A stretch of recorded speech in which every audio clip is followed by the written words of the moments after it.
Hello students, welcome to our YouTube channel Ronak Purani coaching.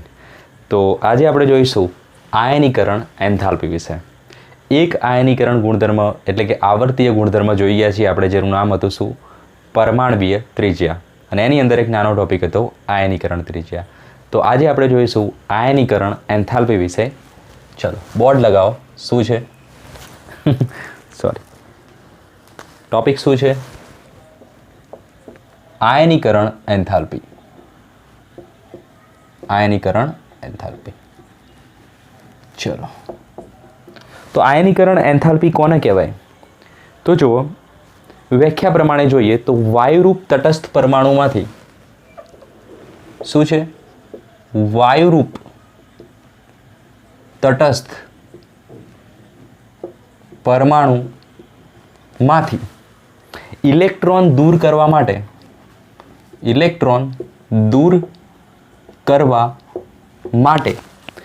જે ઉર્જા આપવી પડે એને શું કહેવાય? એટલે કે આપવી પડતી ઉર્જાને શું કહેવાય? આયનીકરણ એન્થાલ્પી કહેવામાં આવે છે. ખ્યાલ આવી ગયો? અને આયનીકરણ એન્થાલ્પીને દર્શાવાય એચ વડે, એટલે કે એને દર્શાવીએ છીએ આપણે ડેલ્ટા એચ અને આયનીકરણનો આઈ. ઓકે, ડેલ્ટા આઈ એચ વડે દર્શાવવામાં આવે છે. તો એને શું કહેવાય? જે તટસ્થ પરમાણુમાંથી ઇલેક્ટ્રોન દૂર કરવા માટે આપવી પડતી ઉર્જા. તો ધ્યાન આપો, વાયુરૂપ પરમાણુ કેમ કીધો? બરાબર. તો ઘન હોય, દાખલા તરીકે ઘન પદાર્થ લઈએ તો ઘન પદાર્થમાં તો પરમાણુઓ કેવા હોય? એકબીજાની જોડે જોડે આવેલા હોય. ખ્યાલ આવ્યો? તો એની તો ઇલેક્ટ્રોન જે છે એમાંથી દૂર કરીને એની ઉર્જા માપવી કેવી હોય? પોસિબલ નહીં. એના માટે પરમાણુ કેવો હોવો જોઈએ? અલગ હોવો જોઈએ. બરાબર. આ રીતે ના હોવો જોઈએ, થોડોક છૂટા છૂટા હોવા જોઈએ. બરાબર. અને છૂટા છૂટા ક્યાં જોવા મળે છે ભાઈ? વાયુરૂપ સ્ટેટમાં, એટલે કે ગેસિયસ અવસ્થામાં ક્યાં જોવા મળતા હોય છે પરમાણુઓ? છૂટી છૂટી અવસ્થામાં જોવા મળે, એટલે છૂટા છૂટા જોવા મળતા હોય છે. ને એમાંથી ઇલેક્ટ્રોન દૂર કરીએ તો એ ઉર્જા માપવી કેવી છે? પોસિબલ છે. ચલો, તો એટલા માટે વાયુરૂપ શબ્દ વાપરવામાં આવ્યો છે. ઓકે, કોઈ એક લઈ લઈએ પરમાણુ, દાખલા તરીકે એક્સ છે. બરાબર. વાયુરૂપ કીધું છે એટલે આપણે અહીંયા લખીશું ગેસ. ઓકે, એમાંથી ઇલેક્ટ્રોન દૂર કરી દઈએ. બરાબર. ઇલેક્ટ્રોન દૂર કરી દઈએ તો શું બની જાય? ધન આયન બની જાય, એક્સ પ્લસ બની જાય. ચલો, આ બધું તમે જાણો છો. ઓકે, અહીંયા શું આવશે? ગેસિયસ. ક્લિયર? તો ઇલેક્ટ્રોન દૂર કરવા માટે જે ઉર્જા આપવી પડી હશે એને શું કહેવાય? એની આયનીકરણ એન્થાલ્પી કહેવામાં આવે છે. તો ધ્યાન આપો, આપણે શું કર્યું ભાઈ? પરમાણુ હતો. ઓકે, એમાંથી ઇલેક્ટ્રોન લઈ લીધો, એટલે કે એમાંથી ઇલેક્ટ્રોનને આપણે દૂર કર્યો. બરાબર. તો મફતમાં તો ભાઈ ઇલેક્ટ્રોન દૂર કરવા દેશે નહીં. એવું તો નહીં કે ભાઈ આઈ જાન મારો ઇલેક્ટ્રોન દૂર કરી દે. ખ્યાલ આવ્યો? તો આપણે શું કરવું પડશે? એને કંઈક આપવું પડશે, ત્યારે તો મેળવશે. તો આપણે એને ઉર્જા આપીએ ત્યારે એમાંથી ઇલેક્ટ્રોનને દૂર કરવા દે છે. અને જે ઉર્જા આપીએ છીએ એ જ કઈ છે? આયનીકરણ એન્થાલ્પી છે. ખ્યાલ આવી ગયો? ચલો, તો એને કઈ રીતે દર્શાવાય? ડેલ્ટા આઈ અને એચ વડે દર્શાવવામાં આવે છે. ઓકે, એના યુનિટ કયા છે? અલગ અલગ એકમ. તો એના એકમ છે કિલો જૂલ પ્રતિ મોલ. બરાબર. અથવા ઇલેક્ટ્રોન વોલ્ટ પ્રતિ મોલ, ઇલેક્ટ્રોન વોલ્ટ પ્રતિ મોલ, અથવા કિલો કેલરી પ્રતિ મોલ. તો ત્રણ એકમ આના જનરલી વપરાતા હોય છે: કિલો જૂલ પ્રતિ મોલ, ઇલેક્ટ્રોન વોલ્ટ પ્રતિ મોલ અને કિલો કેલરી પ્રતિ મોલ. ખ્યાલ આવી ગયો? અને આપણે ઉષ્મા આપીએ છીએ, એટલે કે ઉષ્મા એડ થાય છે પ્રક્રિયામાં, તો એવી પ્રક્રિયાને કેવી કહેવાય? ઉષ્મા શોષક પ્રક્રિયા કહેવામાં આવે છે. તો આ પ્રક્રિયા કેવી છે? ઉષ્મા શોષક પ્રક્રિયા છે. ક્ષેપક પ્રક્રિયામાં શું થાય? ઉષ્મા દૂર થાય, એટલે ગુમાવવાની હોય. અહીંયા શું છે? ઉષ્મા આપીએ છીએ. બરાબર. ઉર્જા આપવી પડે છે, એટલે કેવી કહીએ આપણે? ઉષ્મા શોષક. તો એની વેલ્યુ કેવી હોય? ધન હોય. બરાબર. તો આયનીકરણ એન્થાલ્પીની વેલ્યુ કેવી હોય છે? ધન હોય છે. બરાબર. તો આ બેઝિક વસ્તુ થઈ ગઈ. હવે એનું પરમાણુ બનાવીને જોઈશું કે એક્ઝેક્ટલી પ્રક્રિયા શું થતી હોય છે. આટલી વસ્તુ ફટાફટ નોટ ડાઉન કરો, સ્ક્રીનશોટ લઈ લો ફટાફટ. ચલો, ડન.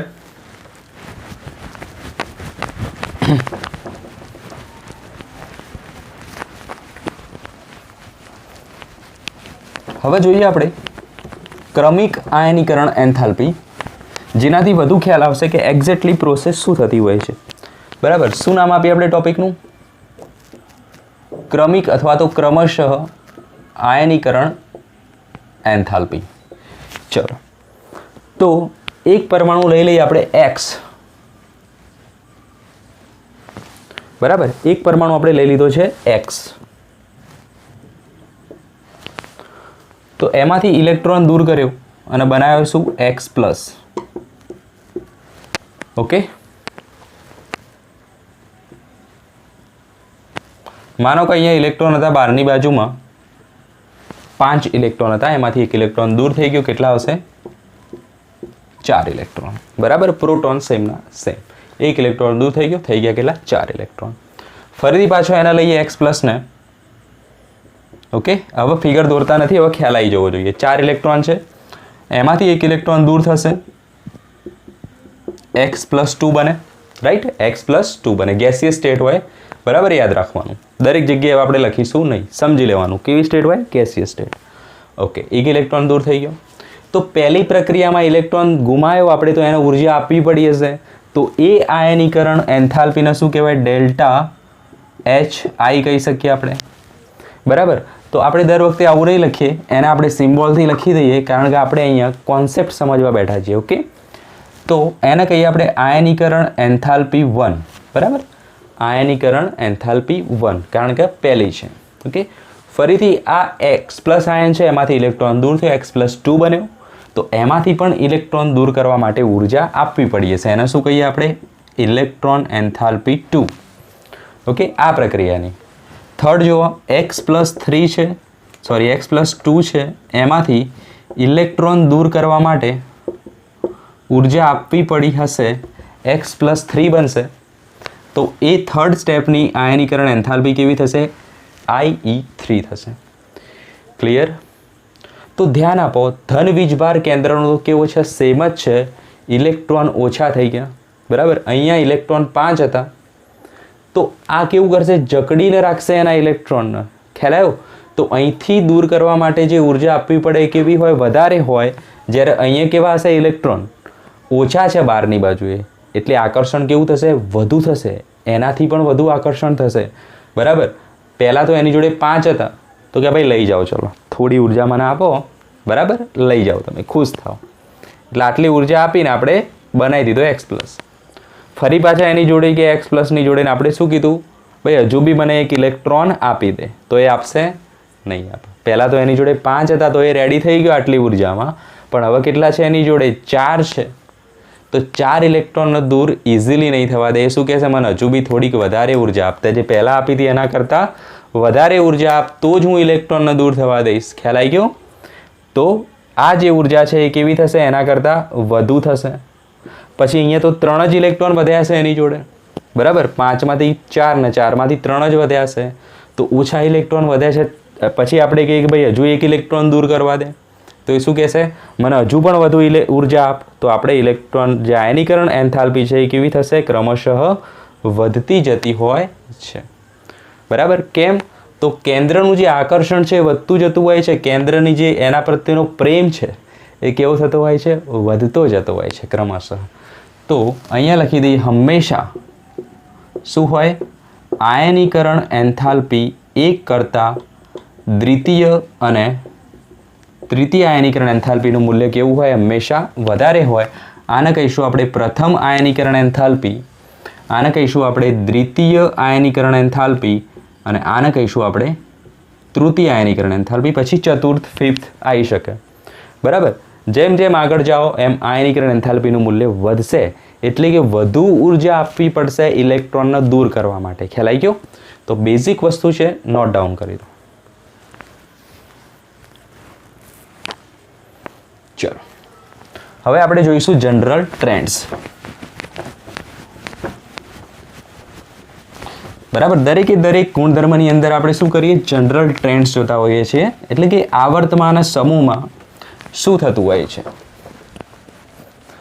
તો જોવા જજો, આવર્તમાં શું થશે?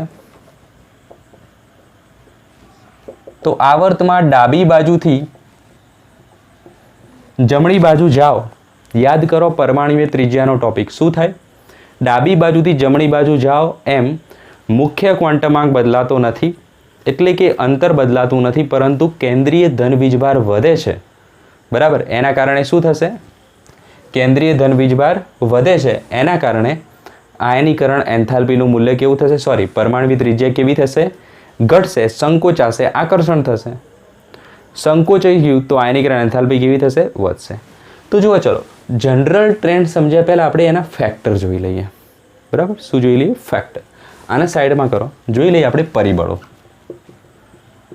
આયનીકરણ એન્થાલ્પી પર અસર કરતા પરિબળો, જેથી આ સમજવું ઇઝી રહેશે. બરાબર, કેટલાક પરિબળો બનાવી દઈએ આપણે. તો પહેલું છે પરમાણુનું કદ, જેને શું કહેવાય? બીજું પરમાણવીય ત્રિજ્યા. સેમ જ વસ્તુ છે. બરાબર, કોન્સેપ્ટ. દાખલા તરીકે એક પરમાણુ છે એ આ રીતેનો છે, જ્યારે બીજો પરમાણુ છે કદમાં થોડોક મોટો છે. તો અહીંથી ઇલેક્ટ્રોન આપણે દૂર કરવાનો છે, અહીંથી ઇલેક્ટ્રોન આપણે દૂર કરવાનો છે, રાઈટ? આયનીકરણ એન્થાલ્પીમાં તો કયો ઇલેક્ટ્રોન દૂર કરવો ઇઝી રહેશે? એટલે કે કયા ઇલેક્ટ્રોનને દૂર કરવા માટે ઓછી ઉર્જા આપવી પડશે? તો દેખાય છે અહીંયા આકર્ષણ કેવું હોય? વધારે હોય કેન્દ્રનું. બરાબર, જ્યારે અહીંયા આકર્ષણ કેવું હોય? કેન્દ્રનું ઓછું હોય. બરાબર, તો અહીંયા ઓછી ઉર્જા આપવી પડે કમ્પેરેટિવ અહીંયા. તો આની આયનીકરણ એન્થાલ્પી કેવી હશે? ઓછી હશે આના કરતાં. બરાબર, આની કેવી હશે? ઓછી હશે આના કરતાં. ચલો, ખ્યાલ આવી ગયો? આનો 1 2 કહેવા હોય તો કહી દો. ચલો 1 2 કહી દઈએ. સેકન્ડ વસ્તુ જુઓ, પરમાણુનું કદ, પછી છે અસરકારક ધન વીજભાર.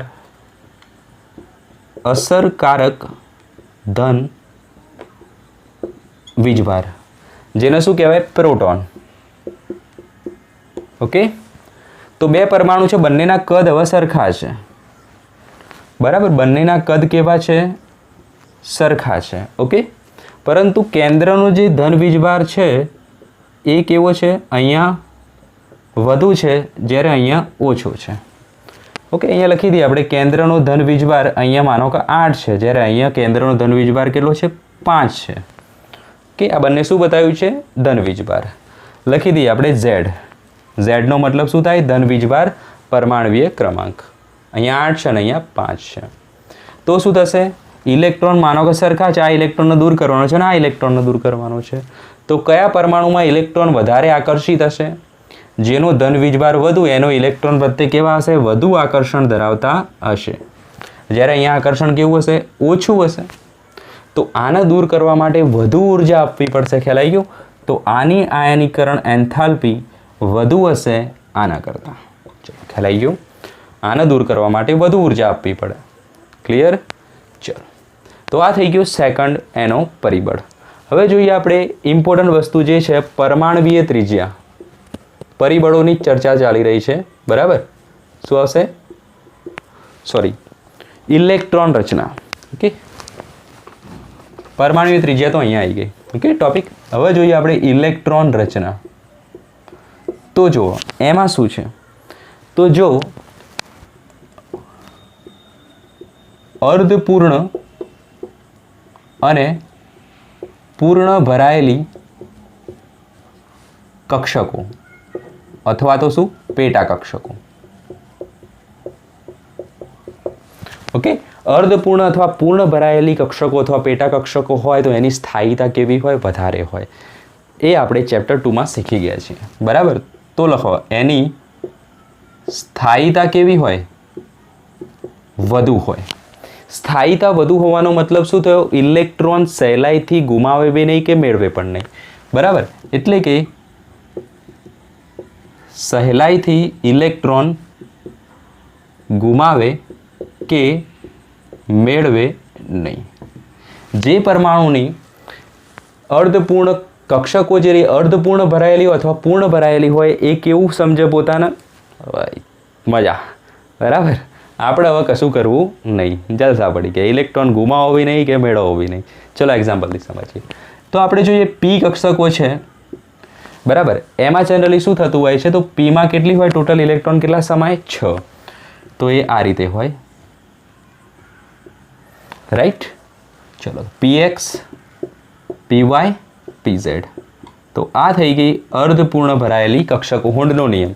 પહેલાં એક આમાં પછી આમાં આવે પછી આમાં આવે. ક્લિયર? ચલો, તો આ થઈ ગઈ અર્ધપૂર્ણ કક્ષકો. ક્લિયર? તો એ કેવું થશે? એની સ્થાયીતા વધુ હશે, ઇલેક્ટ્રોન સહેલાઈથી ગુમાવશે નહીં. બરાબર. જ્યારે આ રીતેનું હોય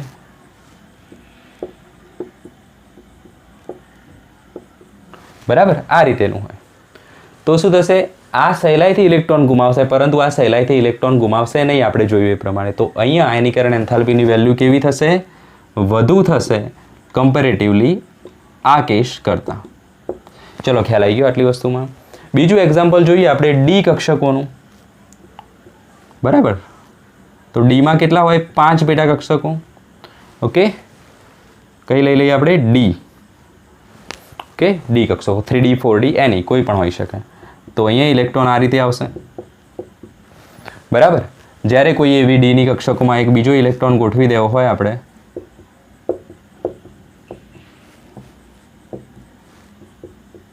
તો આમાંથી ઇલેક્ટ્રોન દૂર કરવો હોય તો ઓછી ઉર્જા આપવી પડે. જ્યારે આ કેવી છે? અર્ધપૂર્ણ ભરાયેલી છે, એટલે કે તો ઇલેક્ટ્રોન દૂર થવા દેશે નહીં. વધારે તાકાત આપવી પડશે, વધારે ઉર્જા આપવી પડશે, ત્યારે દૂર થશે. અને વધારે ઉર્જા આપવી પડે એનો મતલબ શું થયો? આયનીકરણ એન્થાલ્પી આની વધારે છે. કોના કરતાં? આના કરતાં. ચલો, ખ્યાલ આવી ગયો. આ આપણે અર્ધપૂર્ણ બતાવી દીધી. પૂર્ણ ભરાયેલી હોય તો પણ સેમ વસ્તુ જોવા મળતી હોય છે. ખ્યાલ આવી ગયો. તો આ થઈ ગયા એના જનરલ પરિબળો. બરાબર. એના પછી છે એક સ્ક્રીનિંગ અસર, જેમાં યાદ રાખો આમાં જે લઈ લઈએ આપણે ઉદાહરણ. બરાબર, ડી વાળું. અને ત્રીજું લઈ લઈએ આપણે એસ કક્ષકનું ઉદાહરણ. બરાબર. તો જ્યારે એસ કક્ષકો પૂર્ણ ભરાયેલી હોય ત્યારે આયનીકરણ એન્થાલ્પીનું મૂલ્ય વધુ હોય છે. આટલું ખાલી લખી દો, પછી આપણે એક્ઝામ્પલથી સમજીશું. એસ કક્ષકો પૂર્ણ ભરાયેલી હોય ત્યારે એન્થાલ્પીનું મૂલ્ય વધુ હોય છે. કેમ? તો આની જે શિલ્ડિંગ અસર છે એ કેવી હોય છે? વધારે હોય છે. એસ કક્ષકની જે સ્ક્રીનિંગ અસર હોય છે સૌથી મેક્સિમમ જોવા મળતી હોય છે. એના માટે ઉદાહરણથી સમજીશું. તો આટલી વસ્તુ નોટ ડાઉન કરો. ચલો,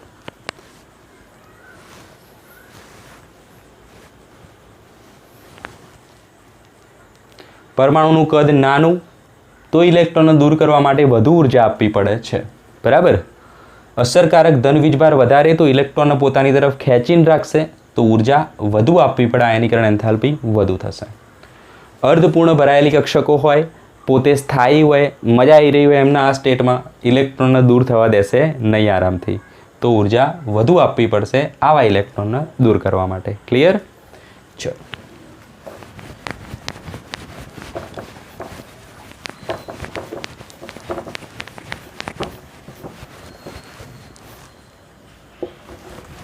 હવે આપણે જોઈએ આવર્તમાં ડાબી બાજુથી જમણી બાજુ તરફ જઈએ એમ શું થશે.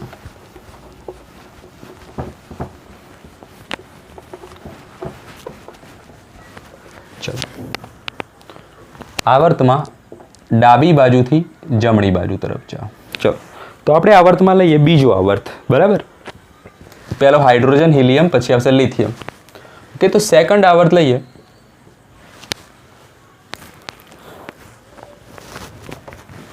સેકન્ડ આવર્ત લઈએ.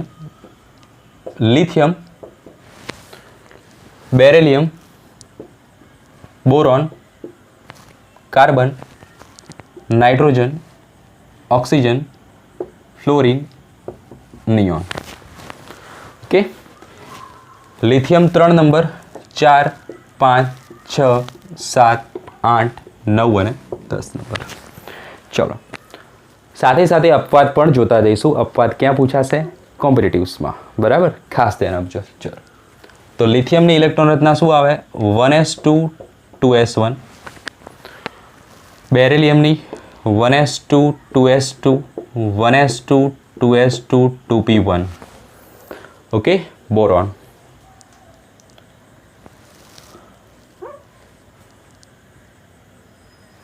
Okay, 1s2 2s2 2p2 1s2 2s2 2p3. Right. આની શું આવશે? 2s2 2p4 2s2 2p5 2s2 2p6 ખાલી આપણે બાહ્યતમ કક્ષાની બતાવી દીધી પાછળના ભાગમાં. ક્લિયર? બધામાં 1s2 1s2 આગળ આવશે. ચલો તો શું થાય એકચ્યુઅલમાં? બરાબર, તો આપણે આ જે લાઈન દોરીશું એ કેવી હશે? Actual, sorry expected. આપણે શું એક્સપેક્ટ કરીએ છીએ? તો જો ડાબી બાજુથી જમણી બાજુ તરફ જાઓ આવર્તમાં એમ અસરકારક ધન વીજભાર વધે, પરમાણુય ત્રિજ્યાનો ટોપિક. એના કારણે કેન્દ્રનું ઇલેક્ટ્રોન પ્રત્યેનું આકર્ષણ વધશે. આકર્ષણ વધશે તો ખેંચાઈ જશે ઇલેક્ટ્રોન કેન્દ્ર તરફ અને કદ કેવું થશે? ઘટતું જશે. બરાબર, ક્રમશઃ આ બાજુ જાઓ એમ કદ ઘટતું જશે. હવે કદ ઘટતું જાય તો યાદ કરો, જેનું કદ નાનું આ બાજુ કદ મોટું હશે, આ બાજુ જતા જાઓ એમ કદ નાનું થતું જશે. ક્લિયર? તો ઇલેક્ટ્રોન અહીંથી દૂર કરવાનો છે, અહીંથી ઇલેક્ટ્રોન દૂર કરવાનો છે. તો ક્યાંથી ઇલેક્ટ્રોન દૂર કરવા માટે વધુ ઉર્જા આપવી પડે? દેખાય ઇઝી વસ્તુ છે. અહીંથી દૂર કરવા માટે વધુ ઉર્જા આપવી પડે, કારણ કે અહીંયા કેન્દ્ર જોડે વધારે આકર્ષણ હશે, અહીંયા ઓછું હશે. ક્લિયર? તો આયનીકરણ એન્થાલ્પી કેવી થશે? વધતી જશે કદની સાથે. ઓકે, કદ અને આયનીકરણ એન્થાલ્પી વ્યસ્ત પ્રમાણમાં. ચલો તો એ કેવી થશે? વધતી જશે. ખ્યાલ આવી ગયો? પરંતુ આ આપણે એક્સપેક્ટ કર્યું, એક્સપેક્ટ એ નથી, રિયાલિટી કંઈક અલગ છે. બરાબર, તમે બધા મીમ્સ જોતા હશો ઇન્સ્ટા કે એફબીમાં આવે છે ને, એક્સપેક્ટેડ વર્સિસ રિયાલિટી. ચલો એ જ વસ્તુ છે અહીંયા. તો અહીંયા શું આવશે? રિયાલિટી આપણે જોઈએ. રિયાલિટી શું છે? ચલો, વધારે ચેન્જ નહીં થતા. ચેન્જ ખાલી ક્યાં થાય છે તો જુઓ, બેરેલિયમ અને બોરોનમાં આપણે છેલ્લો ટોપિક જોયો તો આયનીકરણ એન્થાલ્પી પર અસર કરતા પરિબળોમાં એમાં આપણે જોયું તો જે NS કક્ષક છે, NS એટલે કે S પેટા કક્ષક છે, એ પૂર્ણ ભરાયેલી હોય તો એમાંથી ઇલેક્ટ્રોન દૂર કરવો કેવો છે? મુશ્કેલ છે. કેમ?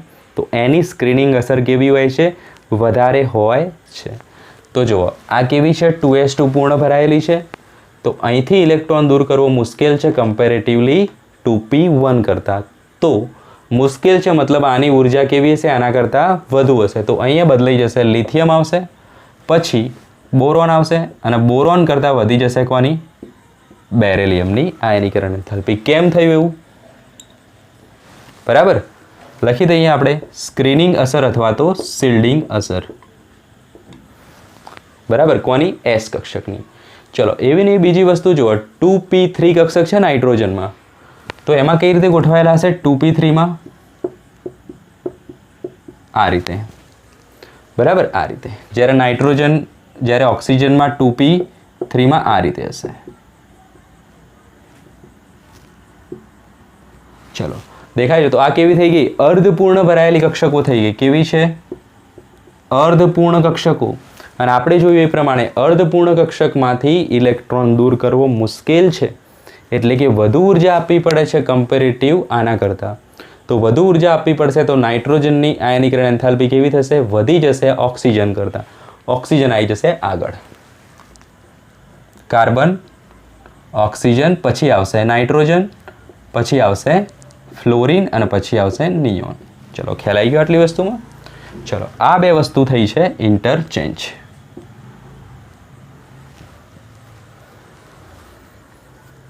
ખ્યાલ આવી ગયો? તો આટલી વસ્તુ લખી દો. ચલો પછી આપણે નેક્સ્ટ ટોપિક જોઈએ, એટલે કે બીજો આવર્ત જોઈએ, થર્ડ આવર્ત જોઈએ. ખ્યાલ આવી ગયો? ક્લિયર?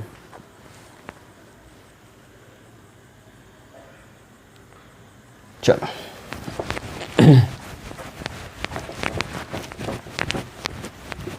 આ બધી જ વસ્તુ પૂછાતી હોય છે એક્ઝામમાં. બરાબર, લખજો, રિવિઝન કરજો, પ્રેક્ટિસ કરજો. બરાબર, ઓકે? ના સમજાય તો ફરીથી જોવાનો વિડીયો. ચલો જોઈએ આપણે થર્ડ આવર્ત. બરાબર, થર્ડ આવર્તમાં શું એક્સપેક્ટેડ છે? તો થર્ડ આવર્ત કયો છે? પહેલો હાઇડ્રોજન, હિલિયમ, લિથિયમથી ક્યાં મૂકી આવશે? આર્ગોન સુધી. પછી ક્યાં આવશે? સોડિયમ. તો લઈ લો sodium, magnesium, aluminium, silicon, phosphorus, sulphur, chlorine, સો મે A C4 સક્લો, આર્ગોન. ક્લિયર? આર્ગોન આવી ગયો. 18મો સમૂહ ઉમદા વાયુઓ. ચલો સોડિયમની ઇલેક્ટ્રોન રચના 11મો નંબર, 12, 13, 14, 15, 16, 17 અને 18. ઓકે, ઇલેક્ટ્રોન રચના શું આવશે? તો નિયોન એટલે કે 10 N 3s1, 3s2, 3s2 3p1, 3s2 3p2, ખ્યાલ આવે છે, 3s2 3p3, 3s2 3p4, 3s2 3p5 and 3s2 3p6. ચલો, તો આ થઈ ગયું એક્સપેક્ટેડ. જમણી બાજુ તરફ જાઓ એમ કદ ઘટે ને કદ ઘટે તો ઇલેક્ટ્રોન દૂર કરવા માટે વધુ ઉર્જા આપવી પડે. આપણે બતાવી દીધી આયનીકરણ એન્થાલ્પી વધે છે, પણ રિયાલિટી શું છે એના જેવું જ પકડી લો. અહીંથી દૂર કરવા માટે વધુ ઉર્જા આપવી પડે કમ્પેરેટિવલી આના. કેમ? તો એસ કક્ષક છે અને એની સ્ક્રીનિંગ અસર કેવી હોય? વધુ હોય છે. પડી ગઈ ખબર? સેકન્ડ જોવા 3p3 અધૂરી કક્ષક પકડી નાખો તો અધૂરી પેટા કક્ષક કઈ છે? આ છે 3p3. શામાં? ફોસ્ફરસ અને સલ્ફરમાં. તો આ બંને ઇન્ટરચેન્જ થશે અને આ બંને ઇન્ટરચેન્જ થશે. ખ્યાલ આવ્યો? બતાવીએ તો બતાવી દો. ચલો, તો 3p3 કક્ષકો અહીંયા કેવી રીતે આવશે? આ રીતે આવશે. જ્યારે 3p4 કક્ષકો અહીંયા કેવી રીતે આવશે? આ રીતે આવશે. લખવાનું અર્ધપૂર્ણ કક્ષકો છે તો એ સ્થાયીપણાનો ગુણધર્મ ધરાવે છે. ઇલેક્ટ્રોન દૂર કરવા માટે વધુ ઉર્જા આપવી પડે છે. આયનીકરણ એન્થાલ્પી વધારે હોય છે તો એ ઉઠીને જતી રહેશે આ બાજુ, ટૂંક કરીને આ બાજુ. ચાલો, તો ઓરિજિનલ શું આવશે વસ્તુ? રિયાલિટી શું આવશે? સોડિયમ. આ બધા અપવાદ છે, ઇમ્પોર્ટન્સ છે, પૂછાય છે. એલ્યુમિનિયમ, મેગ્નેશિયમ, સિલિકોન, સલ્ફર આગળ આવી જશે, ફોસ્ફરસ પાછળ જશે, ક્લોરિન, ધેન આર્ગન. ક્લિયર? ઇન્ટરચેન્જની વસ્તુ ફરીથી બતાવી દો રાઉન્ડ કરીને. ચલો, ખ્યાલ આવી ગયો? તો આ છે એનો જનરલ ટ્રેન્ડ્સ. નોટ ડાઉન કરો.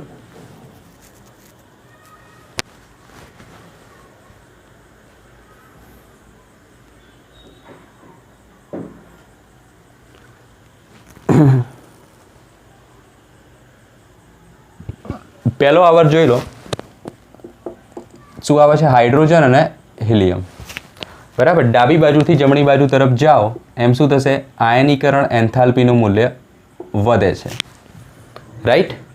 ચલો, તો સૌથી વધુ આયનીકરણ એન્થાલ્પી કોની હશે? હિલિયમની. આવર્ત કોષ્ટકની અંદર કયા તત્વની આયનીકરણ એન્થાલ્પી સૌથી વધુ? તો હિલિયમ. ખાસ નોટ ડાઉન કરો. બરાબર. ચલો, તો લઈ લો સ્ક્રીનશોટ. નેક્સ્ટ જોઈએ આપણે સમૂહમાં.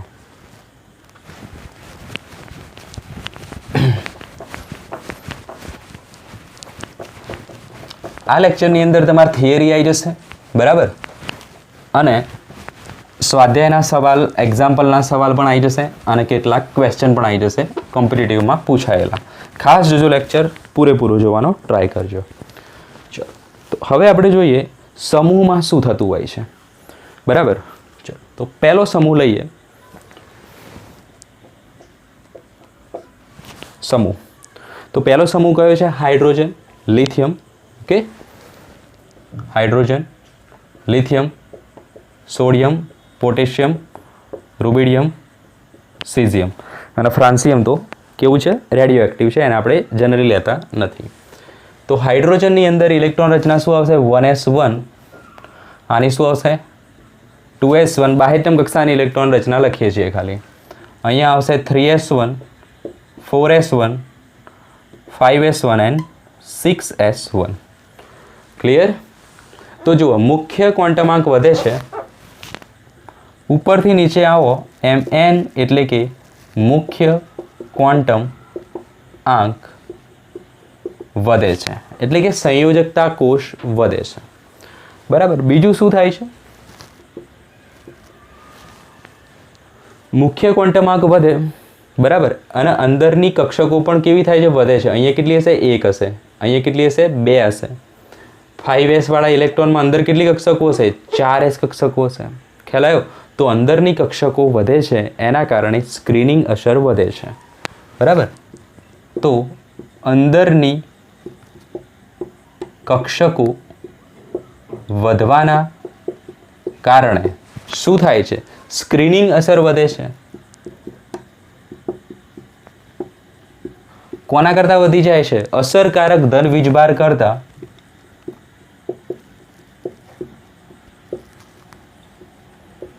અસરકારક ધન વીજભાર એટલે કે પ્રોટોન.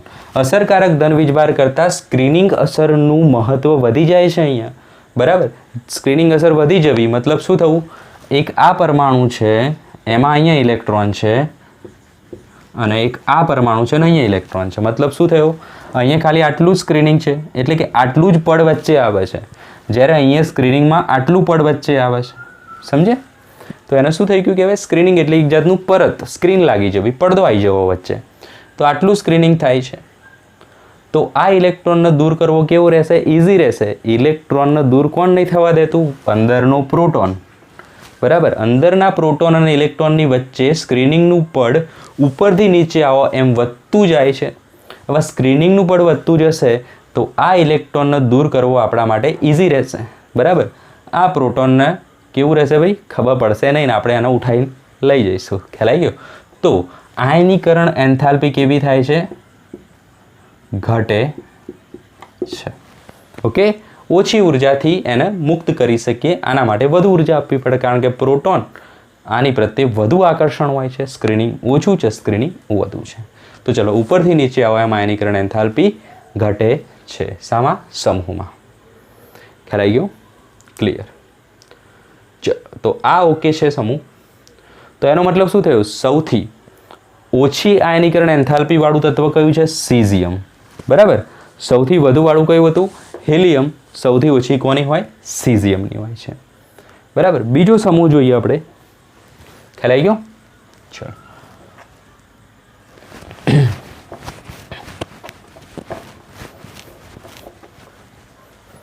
બીજો સમૂહ જોઈએ. તો બીજા સમૂહ ક્યાંથી ચાલુ થશે? આ થયો તો લિથિયમ, તો બેરેલિયમથી. બરાબર, બેરેલિયમ પછી શું આવશે? Magnesium, strontium, okay, calcium, barium અને રેડિયમ. આ થઈ ગયો સમૂહ કયો? સેકન્ડ. કે યાદ કઈ રીતે રાખશો? તો જુઓ, બેટા માંગે સ્કૂટર કાર બાપ રાજી. ચલો સૂત્ર લખી દઈએ આપણે. બેટા માગે સ્કૂટર કાર બાપ રાજી. ચલો ખ્યાલ આવી ગયો? તો બેટા એટલે કે બેરેલિયમ, મેગ્નેશિયમ, સ્કૂટર એટલે કે strontium, calcium, barium and radium. Clear? તો ઉપરથી નીચે આવશો એમ શું થશે? આયનીકરણ એન્થાલ્પીનું મૂલ્ય ઘટે છે. ખ્યાલ આવી ગયો? તો આ વસ્તુ જનરલી ટેન્ટ્સમાં જોવા મળતી હોય છે. તો કેટલાક એક્ઝામ્પલ આપણે જોઈ લઈએ કયા કરવાના છે આપણે એ.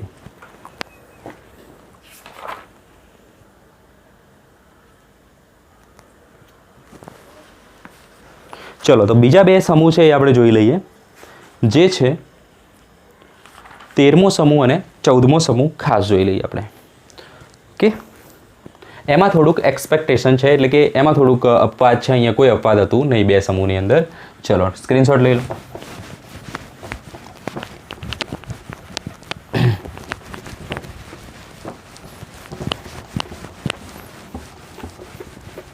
તો પહેલો અને બીજો સમૂહ જોયો, પછી કયો આવે છે? ડાયરેક્ટ પી વિભાગની અંદર કયા સમૂહથી ચાલુ થાય? પી વિભાગ 13મા સમૂહથી. તો 13મા સમૂહની અંદર 13th લખાય. 13મા સમૂહની અંદર શું હશે? તો બોરોનથી સ્ટાર્ટ થાય છે. Boron, aluminium, gallium, indium, thallium. બરાબર, બોરોન એટલે કે બેંગન. ટ્રીક માટે કયો વિડીયો જોઈશું? આવર્ત કોષ્ટકનો ટ્રીકવાળો વિડીયો. બેંગન, આલુ, ગાજર, ઇન, થેલા. ખ્યાલ આવી ગયો? ચલો તો અહીંયા જનરલી શું થાય? ઉપરથી નીચે આવો એમ આ રીતે એક્સપેક્ટેડ આપણે શું કરતા હતા? તો બોરોન, એલ્યુમિનિયમ, ગેલિયમ, ઇન્ડિયમ અને થેલિયમ. તો ઉપરથી નીચે આવો એમ કદ મોટું થાય. કદ મોટું થાય સ્ક્રીનિંગના કારણે, એટલે ઇલેક્ટ્રોન આરામથી દૂર કરી શકીએ. આયનીકરણ એન્થાલ્પી ઘટે છે. તો એ આ રીતેનો ટ્રેન્ડ જોવા મળતો હતો. પરંતુ પ્રેક્ટિકલ કરીને જ્યારે એના મૂલ્યો શોધવામાં આવ્યા તો આવા મૂલ્યો જોવા મળ્યા. બરાબર, કેવો ગ્રાફ જોવા મળે છે? આ રીતેનો. આ રીતેનો ગ્રાફ જોવા મળે છે. બરાબર, તો અહીંયા આવશે બોરોન, બરાબર, એલ્યુમિનિયમ, ગેલિયમ, ઇન્ડિયમ અને થેલિયમ. આ રીતેનો ગ્રાફ જોવા મળે. તો ગ્રાફ પરથી ખ્યાલ આવે સૌથી વધુ કોણ? બોરોન, પછી થેલિયમ, ગેલિયમ, એલ્યુમિનિયમ અને ઇન્ડિયમ. ખ્યાલ આવી ગયો? આ ગ્રાફ યાદ રાખશો તો ઇઝી થઈ જશે. તો રિયાલિટી શું છે? તો રિયાલિટી છે બોરોન, પછી થેલિયમ, પછી ગેલિયમ, પછી એલ્યુમિનિયમ અને પછી છે ઇન્ડિયમ. તો ઇમ્પોર્ટન્ટ વસ્તુ છે, યાદ કરી લો. ચલો, થેલિયમની કેમ વધી ગઈ? તો થેલિયમની કેમ વધી ગઈ એનું રીઝન છે લેન્થેનોઇડ કોન્ટ્રાક્શન. શું છે? લેન્થેનોઇડ સંકોચન. તો થેલિયમ જે છે એ લેન્થેનોઇડ સિરીઝના પછી આવતું હોય છે અને લેન્થેનોઇડના જે સમૂહવાળી જે કક્ષકો છે જે કઈ હોય છે? જનરલી એફ કક્ષકો. તો એફ કક્ષકોની જે સ્ક્રીનિંગ અસર છે એ કેવી હોય છે? નહિવત હોય છે, બરાબર. અને એના કારણે કદ કેવું થતું જાય છે? ઘટતું જાય છે. આ થઈ ગયું મેઇન રીઝન, બરાબર. લેન્થેનોઇડ સંકોચનના કારણે શું થતું હોય છે? એફ કક્ષકોની સ્ક્રીનિંગ અસર એમાં નહિવત હોય લેન્થેનોઇડ સિરીઝની અંદર. એના કારણે કદ ઘટી જાય. ભાઈ, કદ ઘટી જાય તો ઇલેક્ટ્રોન કેન્દ્રની વધુ નજીક આવી જાય અને વધુ નજીક આવી જાય તો ઉર્જા કેવી આપવી પડે? વધારે આપવી પડે. એના કારણે ઓછી ઉર્જા એન્થાલ્પીથી ક્યાં આવી ગયો? આગળ આવી ગયો. ખ્યાલ આવ્યો? રીઝન શું હતું? લેન્થેનોઇડ સંકોચન. ક્લિયર? ચલો, તો હવે આપણે જોઈએ બીજો 14મો સમૂહ.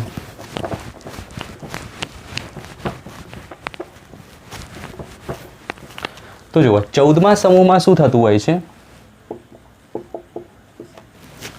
તો બોરોન હતો, પછી શું આવે? કાર્બન. તો કાર્બન પછીના સમૂહ, ઓકે, સિલિકોન, જર્મેનિયમ, ટીન અને લેડ. કેવી રીતે યાદ રાખો? કાશી ગયે સંત પ્રભુ, ટીન અને લેડ. ઓકે, તો અહીંયા જનરલી શું જોવા મળતું હોય છે? એક્સપેક્ટેશન શું હતી આપણી? કાર્બન થી સિલિકોન, જર્મેનિયમ, ટીન અને લેડ. સોરી, આયનીકરણ એન્થાલ્પી કેવી થતી જાય? ઘટતી જાય. નીચે આવો એમ. આવું થતું જોવા મળતું હતું. પણ એકચ્યુઅલમાં શું થાય છે? રિયાલિટી. તો રિયાલિટી આવી છે કાર્બન, સિલિકોન, જર્મેનિયમ, પછી ટીન, સોરી લેડ અને પછી ટીન. ચલો, અહીંયા ખાલી છેલ્લા બેમાં ચેન્જ થાય છે. તો એવું કેમ થયું? તો ટીનની પીબીની અંદર શું જોવા મળતું હોય છે? લેન્થેનોઇડ સંકોચન, બરાબર. અને એના કારણે એની એન્થાલ્પી કેવી થતી જાય છે? વધતી જાય છે. તો સેમ રીઝન લખવાનું છે. પીબીમાં શું જોવા મળતું હોય છે? લેન્થેનોઇડ સંકોચન. ક્લિયર? એક જ રીઝન આવશે એમાં પણ. તો આટલી વસ્તુ નોટ ડાઉન કરો, સ્ક્રીનશોટ લઈ લો. નેક્સ્ટ આપણે જોઈએ ઇમ્પોર્ટન્ટ વસ્તુ.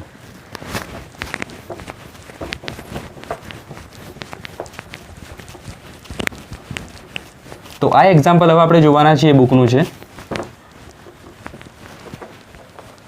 નાઇટ્રોજન અને ઓક્સિજનની અંદર આયનીકરણ એન્થાલ્પીનું કમ્પેરિઝન જોઈશું આપણે, બરાબર. તો નાઇટ્રોજન અને ઓક્સિજનને જોઈ લઈએ. આયનીકરણ એન્થાલ્પી, બરાબર. ચલો, 1 અને 2 બંને, બરાબર. તો નાઇટ્રોજનનો મોલેક્યુલ લઈ લઈએ આપણે, એટલે કે પરમાણુ લઈ લઈએ, સોરી મોલેક્યુલ ના કહેવાય. નાઇટ્રોજન 7 હોય, ઓકે. ઇલેક્ટ્રોન રચના પ્રમાણે શું આવશે? 1s2, 2s2, 2p3, okay.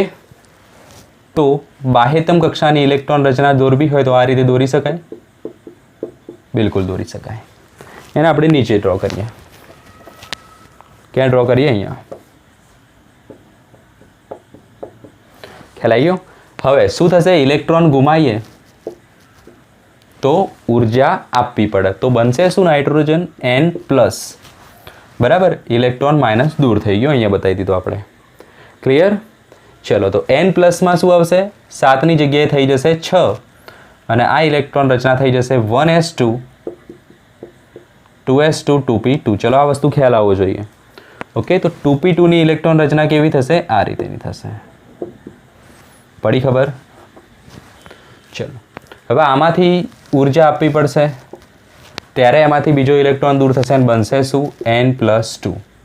Okay, જેમાં 5 હશે બરાબર અને ઇલેક્ટ્રોન દૂર થયો હશે. ચલો, તો આ આયનીકરણ એન્થાલ્પી છે એને કઈ કહીએ આપણે IE1 અને આને શું કહીશું આયોનાઇઝેશન એન્થાલ્પી 2 બરાબર. તો આયોનાઇઝેશન એન્થાલ્પી 1 અહીંયા આવે, આયોનાઇઝેશન એન્થાલ્પી 2 અહીંયા આવે. ક્લિયર? કોની? નાઇટ્રોજનની. ઓક્સિજનની વાત કરીએ. ઓક્સિજન એટલે 8 છે. ઇલેક્ટ્રોન રચના આવશે 1s2 2s2 2p4. Most IMP question છે, ખાસ યાદ રાખજો. ઇલેક્ટ્રોન દૂર થશે O-1 બનશે, બીજો ઇલેક્ટ્રોન દૂર થશે O2- બને, બિલકુલ બને. ચલો, 8 હતા 7 ઇલેક્ટ્રોન અને અહીંયા થઈ જશે કેટલા 6 ઇલેક્ટ્રોન. તો 1s2 2s2 2p3 બનશે અને 1s2 2s2 2p2 બનશે. આની જરૂર નથી. તો બાહ્યતમ કક્ષાની ઇલેક્ટ્રોન રચના આ રીતે બનશે. 2p4 કઈ રીતે હોય? આ રીતે હોય. ક્લિયર? ચલો, જ્યારે 2p3 કઈ રીતે હોય? આ રીતે હોય. ચલો, ખ્યાલ આવી ગયો. તો બંનેની પ્રથમ આયનીકરણ એન્થાલ્પીનું આપણે જો કમ્પેરિઝન કરવું હોય બરાબર, બંનેની પ્રથમ આયનીકરણ એન્થાલ્પીનું કમ્પેરિઝન કરવું હોય તો કોની વધારે હશે? આની કે આની? ફિગર જોઈને ખ્યાલ આવવો જોઈએ. કોની વધારે હોય ભાઈ? અર્ધપૂર્ણ ભરાયેલી કોણ છે? આ છે. આ અર્ધપૂર્ણ ભરાયેલી છે ના. તો આમાંથી ઇલેક્ટ્રોન દૂર કરવા માટે વધારે ઉર્જા આપવી પડશે. તો આની આયનીકરણ એન્થાલ્પી કેવી હશે? વધારે હશે નાઇટ્રોજનની. ઓકે, તો કોની સરખામણી કરી છે આપણે? પ્રથમ આયનીકરણ એન્થાલ્પીની. તો અહીં આપણે શું લખીશું? IE1 કોનું? તો નાઇટ્રોજનની કેવી છે? વધુ છે ઓક્સિજનની આયનીકરણ એન્થાલ્પી પ્રથમ આયનીકરણ એન્થાલ્પી કરતાં. કેમ? તો અર્ધપૂર્ણ ભરાયેલી કક્ષકો છે એટલે. રીઝન અહીંયા લખીશું અર્ધપૂર્ણ P કક્ષકો. ખ્યાલ આવી ગયો? હવે આ બેને જો કમ્પેરિઝન કરવાનું થાય દ્વિતીય આયનીકરણ એન્થાલ્પી નાઇટ્રોજનની અને ઓક્સિજનની, તો કોની વધારે હશે? તો અર્ધપૂર્ણ કક્ષકો કોની ભરેલી છે? ઓક્સિજનની. ખ્યાલ આવી ગયો? તો અહીંથી ઇલેક્ટ્રોન દૂર કરવા વધુ ઉર્જા આપવી પડે આના કરતાં. તો દ્વિતીય આયનીકરણ એન્થાલ્પીના કેસમાં શું થતું હોય છે? ઓક્સિજનની વધુ હોય છે નાઇટ્રોજન કરતાં. ખ્યાલ આવી ગયો? કેમ? તો અગેન એ જ વસ્તુ છે અર્ધપૂર્ણ ભરાયેલી P કક્ષકો. ચલો, આટલી વસ્તુ ખાસ ખ્યાલ હોવી જોઈએ. અહીંયા ઉપર લખી દઈએ આપણે પ્રથમ આયનીકરણ એન્થાલ્પી. ઓકે, અને અહીંયા લખીએ આપણે દ્વિતીય આયનીકરણ એન્થાલ્પીનો કમ્પેરિઝન, એટલે કે બંને વચ્ચેનું કમ્પેરિઝન. ચલો, તો આ થઈ ગયો મેજર એટલે કે મોસ્ટ આઈએમપી ક્વેશ્ચન છે આ નાઇટ્રોજન ઓક્સિજનમાં આયનીકરણ એન્થાલ્પીનો શું છે કમ્પેરિઝન. તો આ વસ્તુ નોટ ડાઉન કરો, સ્ક્રીનશોટ લઈ લો ફટાફટ.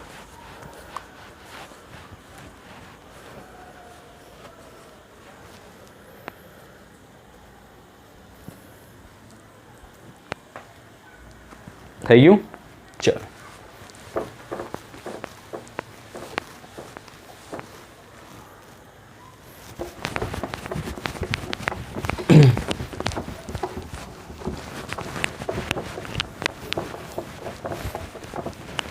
એક ઉદાહરણ જોઈએ લાસ્ટ ફટાફટ. ચાલો, નાઇટ્રોજન છે એમાંથી ઇલેક્ટ્રોન દૂર કરીએ N+ બનાવશે, એમાંથી ઇલેક્ટ્રોન દૂર કરીએ N+2 બનાવશે. બરાબર. આને કહીશું આપણે આયનીકરણ એન્થાલ્પી 1, આને કહીશું આપણે આયનીકરણ એન્થાલ્પી 2. ખ્યાલ આવી ગયો? હજુ એક ઇલેક્ટ્રોન દૂર કરીને N+3 બનાવશે, આને કહીશું આપણે આયનીકરણ એન્થાલ્પી 3. ઓકે, તો કઈ આયનીકરણ એન્થાલ્પીનું મૂલ્ય વધારે હશે? તો જુઓ, અહીંયા આપણે હવે એની ઇલેક્ટ્રોન રચના દોરવાની કોઈ જરૂર નથી. આપણે શું જ કીધું હતું? વાયુરૂપ તટસ્થ પરમાણુની પ્રથમ આયનીકરણ એન્થાલ્પી કરતાં એની ક્રમશઃ આયનીકરણ એન્થાલ્પીના મૂલ્યો હંમેશા કેવા હોય? વધારે હોય છે. તો આનું આન્સર સીધો જ આ આવી જશે. કેમ? કે આ એક જ પરમાણુની વાત છે નાઇટ્રોજનની. અગાઉ આપણે જોયું, આપણે શું કર્યું હતું? નાઇટ્રોજન ઓક્સિજન વચ્ચે કમ્પેરિઝન. નાઇટ્રોજન ઓક્સિજન વચ્ચે કમ્પેરિઝન એક જ ની વાત છે. તો ક્રમિક જે આવે એની વેલ્યુ કેવી હોય? વધારે હોય. તો નોટ ડાઉન કરી દો. સંપૂર્ણ ટોપિક ક્લિયર થઈ ગયો આયનીકરણ એન્થાલ્પી વિશે. નેક્સ્ટ આપણે જોઈશું નેક્સ્ટ લેક્ચરમાં. ત્યાં સુધી બાય. ઓકે, જો લેક્ચરમાં મજા આવતી હોય, કોન્સેપ્ટ્સ ક્લિયર થતા હોય, લાગતું હોય કે આ જે લેક્ચર છે JEE નીટ લેવલના છે, તો ચેનલને સબસ્ક્રાઈબ કરો, શેર કરો. બાય.